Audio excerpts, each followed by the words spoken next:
If I told you there's water in space everywhere, you'd say, well, you're an idiot. Space is a vacuum. We know space is a vacuum. There's nothing there. And yet that's not the case.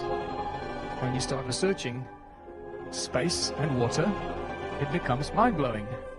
Article after article after article after press release and press release about water in space in amounts that are completely mind-blowing. It seems to me that the universe and the water are the same thing.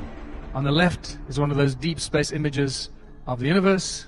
On the right is a picture of a swimming pool. And I think you start seeing what's going on here.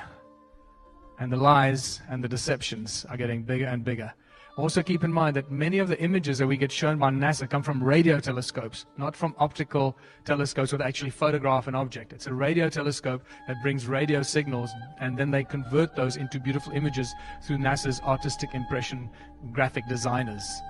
But if space is water, where does the watery space begin? Where is the edge?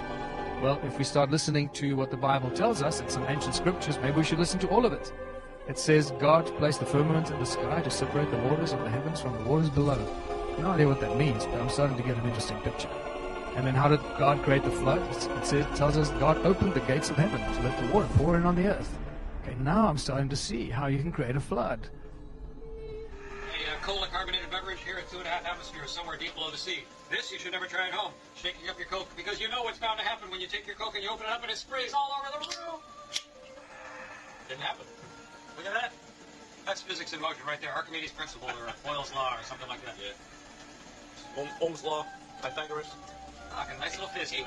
All right, one of the advantages of living under the ocean.